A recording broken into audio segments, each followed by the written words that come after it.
और दतिया में उपचुनाव के बाद अब काउंटिंग की बारी है और कल आने वाले नतीजों से साफ हो जाएगा जनता ने किसे अपना नेता चुना है। सुबह 8 बजे से मतगणना शुरू होगी, यानी कि अब से कुछ ही घंटों बाद काउंटिंग शुरू होने वाली है। तो काउंटिंग से पहले बीजेपी और कांग्रेस दोनों ही जीत का दावा कर रहे हैं। कांग्रेस कार्यकर्ता और नेता स्ट्रांग रूम के बाहर डटे हुए हैं। कांग्रेस नेताओं को आशंका है कि कहीं शासन के दबाव में बीजेपी नेता जिला प्रशासन से मिलकर के कहीं कोई गड़बड़ी ना कर दे। उधर बीजेपी का कहना है कि उपचुनाव में बीजेपी प्रत्याशी आशुतोष तिवारी की बड़े मार्जिन के साथ जीत होगी।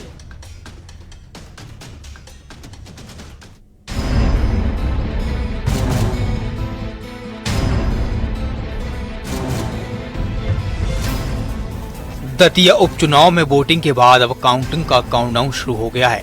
3 अगस्त यानी कल उपचुनाव का परिणाम सबके सामने होगा, लेकिन उससे पहले राजनीतिक गलियारों में हार जीत को लेकर बयानों का शोर जारी है।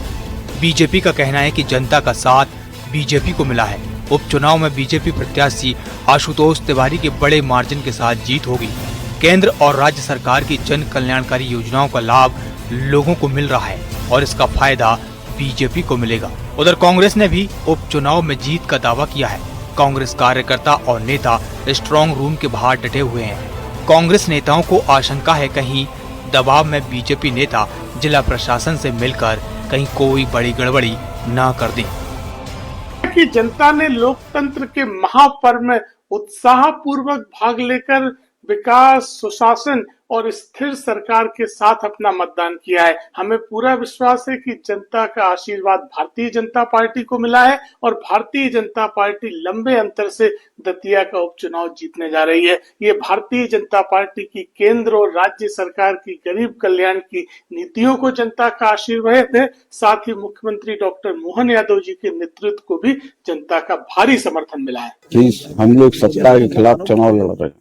बीजेपी की सरकार है और ये उपचुनाव है, तो प्रशासन गड़बड़ी कर सकता है, एक संभावना हम लोगों को लगी, तो इसके लिए हम लोग निगरानी कर रहे हैं। 30 तारीख से लगातार आप यहाँ बैठे हैं, आपको कुछ अभी तक लगा? ऐसा प्रशासन वैसे सहयोग कर रहा है। कलेक्टर साहब भी आज आए थे, उन्होंने कहा अगर आपको कहीं कोई गड़बड़ी लगे तो आप अंदर स्ट्रांग रूम तक भी होके आ जा सकते हैं। कल आने वाले नतीजों पर बीजेपी और कांग्रेस नेताओं की साख टिकी हुई है, क्योंकि चुनाव के दौरान और चुनाव के बाद दोनों तरफ से जीत के दावे किए जा रहे हैं। अब देखना होगा कल किसके सिर जीत का सेहरा सजेगा। Bureau report, news 18। और चलिए, ये तो बात हुई सियासी बयानों की। अब आपको बताते हैं कल मतगणना को लेकर के प्रशासन की क्या तैयारी है। काउंटिंग को लेकर प्रशासन की ओर से क्या इंतजाम किए गए हैं, तो दतिया के सरकारी पॉलिटेक्निक कॉलेज में सुबह 8 बजे से काउंटिंग शुरू होगी और सबसे पहले डाक मतपत्रों की गिनती की जाएगी और सुबह 8 बजे से ईवीएम वोटों की काउंटिंग होगी। तो कुल 15 राउंड में मतगणना पूरी की जाएगी और सबसे पहले मतपत्रों की गिनती की जाएगी 8:30 बजे से। बता दें आपको कि ईवीएम वोट की गिनती होगी, 15 राउंड में मतगणना पूरी होगी। तो काउंटिंग के लिए 21 टेबल बनाई गई है, 20 टेबल ईवीएम के लिए और 1 टेबल डाक मतपत्रों के लिए होगी। 350 अधिकारी कर्मचारी इस पूरी प्रक्रिया के दौरान तैनात रहेंगे और मतगणना के दौरान सुरक्षा के कड़े इंतजाम किए गए हैं। तो करीब 1,57,473 वोटर्स ने उपचुनाव के दौरान वोट किया था और दतिया उपचुनाव में 71.44% मतदान हुआ था और अब रिजल्ट का इंतजार है। कल रिजल्ट आने वाले हैं। इधर विधानसभा स्पीकर नरेंद्र सिंह तोमर का एक बयान सोशल मीडिया पर तेजी से वायरल है।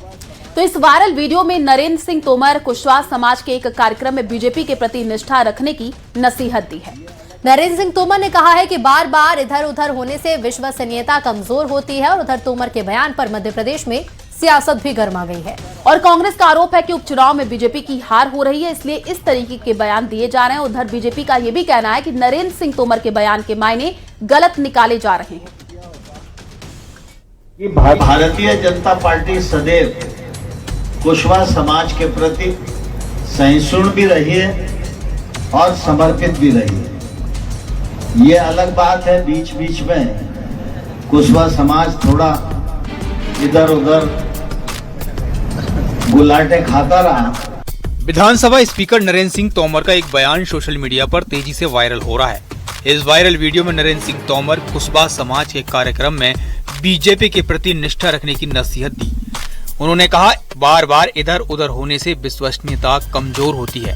तोमर ने यह भी कहा कि जो कार्यकर्ता संगठन को लेकर वफादार रहता है उसे समय पर सम्मान और जिम्मेदारी दोनों मिलती है।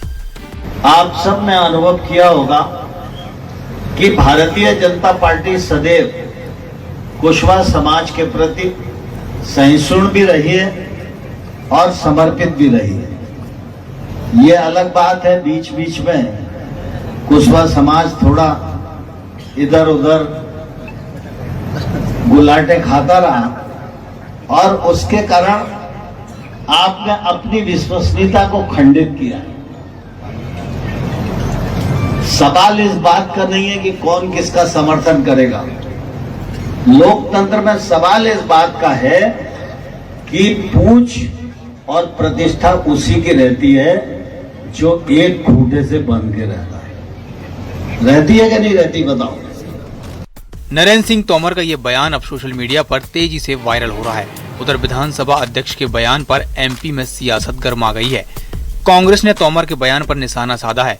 कांग्रेस का आरोप है कि उपचुनाव में बीजेपी हार रही है, इसलिए बौखलाकर विधानसभा स्पीकर नरेंद्र सिंह तोमर कुशवाहा समाज को सार्वजनिक कार्यक्रम में इस तरह कोस रहे हैं। तो वहीं बीजेपी ने कांग्रेस के आरोपों पर पलटवार किया है।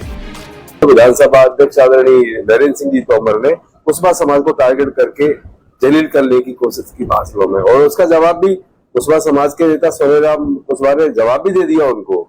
ये समाज, कुशवाहा समाज ऐसा समाज नहीं है, ये संविधान को मानने वाला समाज है, और इस पर आप थोपा थापी करोगे विचारों की तो ये इनका साथ नहीं देता। भारतीय जनता पार्टी से समाज दूर जा चुका है, तो भाजपा बौखला रही है। नरेंद्र सिंह तोमर जी इसीलिए कुशवाहा समाज के खिलाफ बयानबाजी कर रहे हैं। अरे आप कुछ भी बयानबाजी कर लो, एक कुशवाहा समाज की बात नहीं है।